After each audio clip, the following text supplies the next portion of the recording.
Demonstrators are coming together for what has been dubbed the No Kings Day protests, a national movement that has now garnered massive attention from Washington, D.C. Grady Judd, No Kings Day protest, Florida protest 2025, Grady Judd speech, West Palm Beach protest, First Amendment march, riot police Florida, Grady Judd arrest warning, democracy protests USA, Florida politics 2025, Palm Beach security zone, Donald Trump protests, police versus protesters USA, U.S. Constitution protest, American uprising, Sheriff Grady Judd speech, breaking news Florida, Fort Lauderdale protest, protester rights USA, law enforcement response protest. It began just after sunrise on June 15th. In cities across Florida, Miami, Fort Lauderdale, Coral Springs, Orlando streets filled with the rhythmic sound of footsteps, chants, and the clanging of metal pots. What started as an online call to action had materialized into one of the largest protest movements the state had seen in years. Floridians, young and old, had joined the national No Kings Day demonstrations, a grassroots uprising against what they called the creeping authoritarianism threatening American democracy. By 10 a.m., thousands had converged on Biscayne Boulevard in downtown Miami.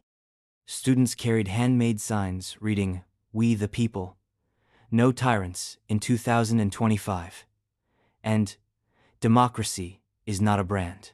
Cuban and Venezuelan immigrants waved both American and exile flags, invoking the shadows of their homelands. At the heart of it all, one chant echoed louder than the rest: "No kings, no crowns, only the Constitution." The movement had started a week earlier in Washington, D.C., sparked by a controversial rally held by supporters of former President Donald Trump. At that event, banners calling for unquestioned loyalty to the executive branch drew national outrage. Civil liberties groups responded by organizing No Kings Day, a mass protest aimed at affirming the people's role in a democracy. Florida, with its deep political divides and history of civic friction, quickly became a focal point. On Las Olas Boulevard in Fort Lauderdale, protesters lined both sides of the street, some banging pots and pans, others kneeling silently with duct tape over their mouths. The message was unified but diverse: anger, fear, hope, and defiance, all pulsing together under the blazing sun. In Coral Springs, dozens of teenagers marched alongside retired teachers and war veterans. The intergenerational presence was striking.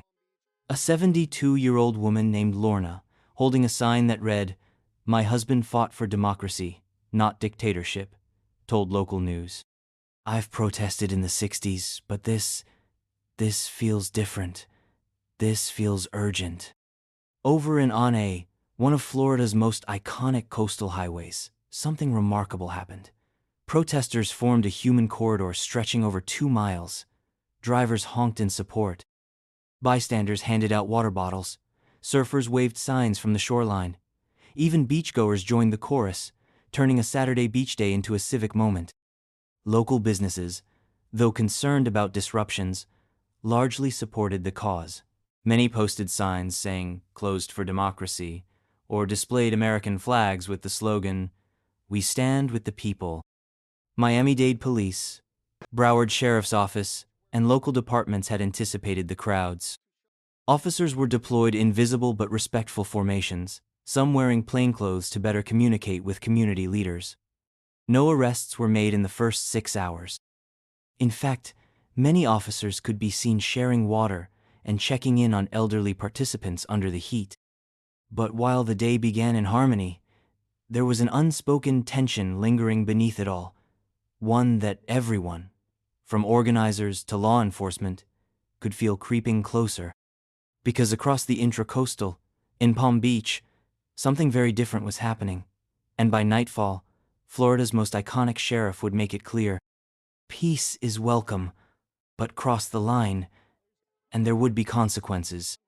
By midday, the Florida sun bore down with full force, but the heat did nothing to dampen the resolve of the thousands marching under banners of liberty.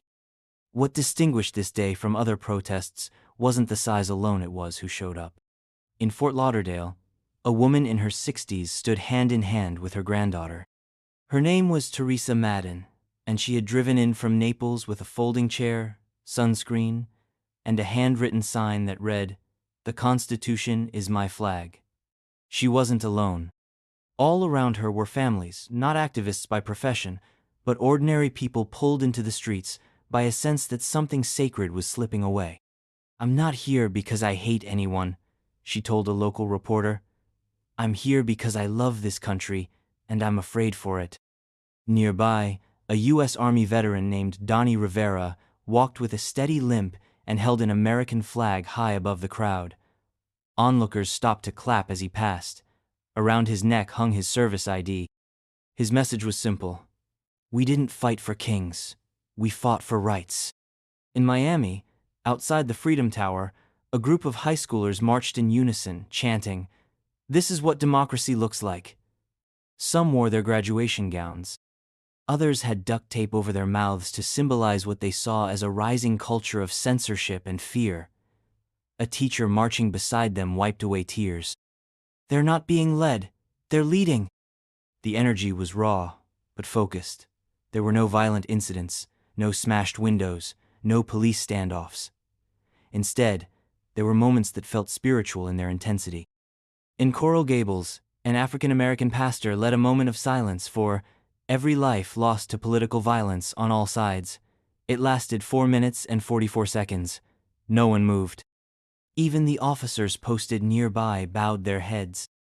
On a bridge near West Palm Beach, a group of Hispanic mothers knelt and sang "God Bless America" in Spanish and English. Children held signs reading, "We believe in freedom, not fear."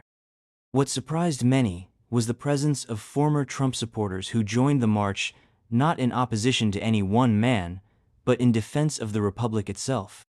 One man, wearing a faded red hat, had scribbled on it with Sharpie, "Country over party." He told a journalist, "I voted for him once, but I didn't vote for a king. I voted for a president." By early afternoon, food trucks pulled into designated areas, offering free water and snacks. Local medics and volunteer legal observers moved through the crowds calmly, prepared but relaxed. The coordination was impressive evidence that this wasn't spontaneous rage, but organized resolve. At 2:30 p.m., a symbolic action took place in Tallahassee. Protesters gathered around the state capitol, held up miniature copies of the U.S.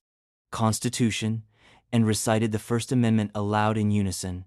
The sound echoed across the plaza like a civic prayer. "Congress shall make no law respecting an establishment of religion, or prohibiting the free exercise thereof."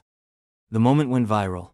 Live streams shared across TikTok, YouTube, and X, formerly Twitter, drew millions of views. The hashtag #NoKingsDay trended in all 50 states. Celebrities voiced support. Military veterans across the country reposted images from Florida, calling the demonstrations a return to the spirit of 1776. But despite the unity and peace, a dark cloud hovered just beyond the horizon. A growing crowd was beginning to gather near a federal security barrier in West Palm Beach. There, armored officers stood shoulder to shoulder, silent and still. Tension was mounting. The line between protest and confrontation was thinning, and across the state reporters started asking, what happens when the sun sets? The answer would come soon, and when it did, Grady Judd would have the final word. By late afternoon, the air in West Palm Beach had changed. The chants were still steady, the signs still waving, but the energy had shifted. What had started as a peaceful demonstration was now approaching a federal boundary, and everyone knew it. Just beyond the intersection of Flagler Drive and Royal Palm Way stood a wall of riot police, clad in tactical gear, shields raised, visors down. Behind them, Palm Beach Island, home to some of the wealthiest residents in the state and the temporary residence of former President Donald Trump. It was a boundary line not just of geography, but of meaning.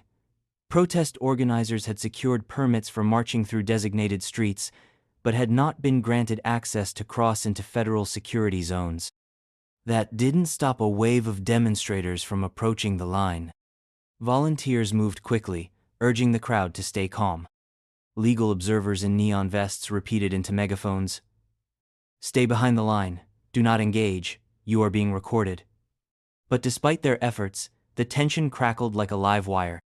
At 5:42 p.m., a protester in a white t-shirt stepped a few inches beyond the barricade. He was immediately met with a flash of movement, officers stepping forward, batons raised, shields locking. The man was pulled back by fellow demonstrators, but the message was clear: no one was crossing that line without consequence. On the perimeter, armored vehicles rolled in, drones buzzed overhead. Federal agents, distinct from local officers, monitored from rooftops. It was a visual statement of power, one designed to deter escalation. And for a while, it worked. But the pressure cooker had already begun to hiss. A small group of younger protesters, frustrated with the stall, started shouting more aggressively. "Whose streets? Our streets," they chanted, moving closer to the front line. Tension spiked as a water bottle was thrown, not directly at officers, but enough to trigger a coordinated shift in formation. Shields locked tighter. Loudspeakers crackled. "This is an unlawful assembly. Step back now." Behind the scenes, protest leaders scrambled. Text chains lit up. Voices on walkie-talkies issued a single urgent command: "De-escalate now." Meanwhile, in a secure command center miles away, Sheriff Grady Judd was already watching. Known for his strict stance on public order, Judd had been monitoring the protests statewide.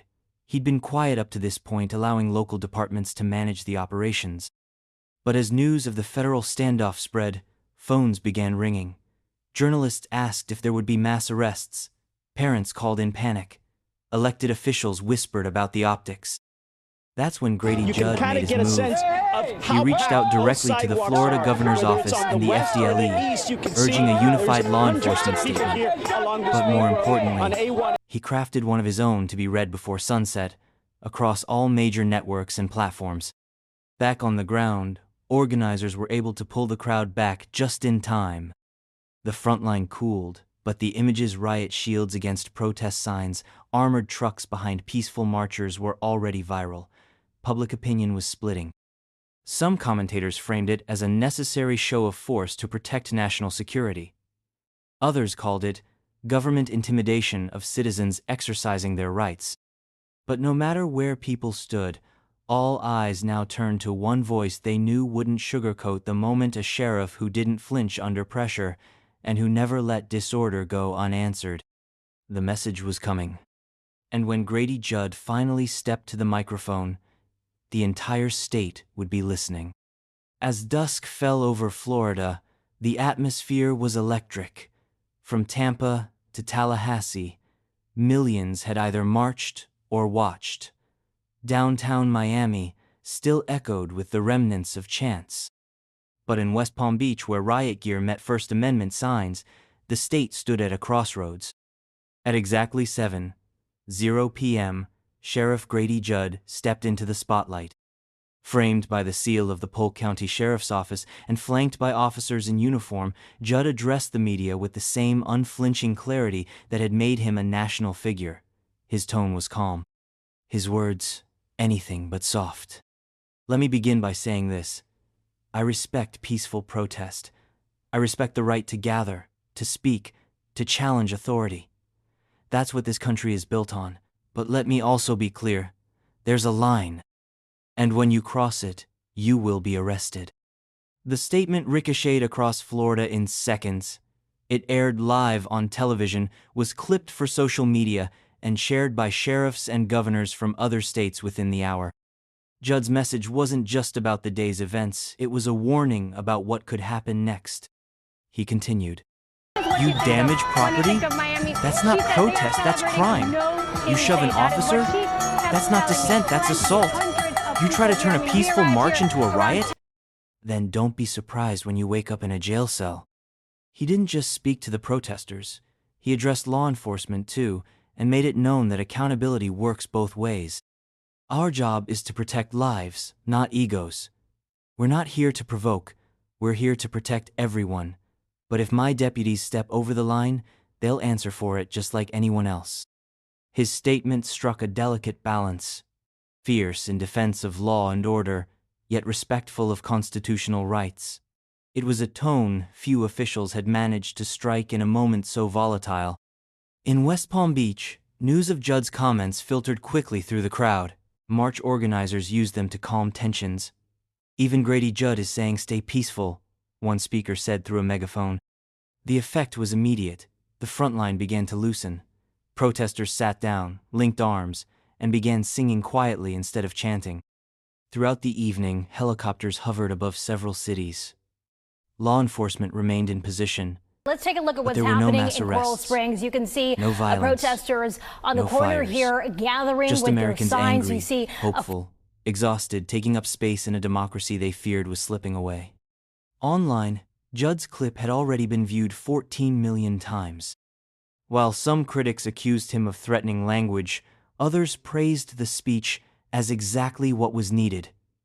Firm, principled leadership in a moment of national confusion. Across conservative and liberal outlets alike, one thing was agreed upon. Grady Judd had become the unexpected anchor of Florida's most volatile protest day in a generation. By midnight, crowds had mostly dispersed. City streets were cleared. Trash bags were full of protest signs. Officers clocked out. No major injuries were reported. The tension, for now, had settled. But the message remained, etched into the night. Peace is protected. Violence is prosecuted. And Grady Judd is watching. As Florida sleeps and the country processes what it witnessed, one sheriff's warning echoes louder than the rest. This is the United States of America, not a kingdom. We don't do kings here. We do the Constitution. And I'll be damned if anyone protester or politician forgets that.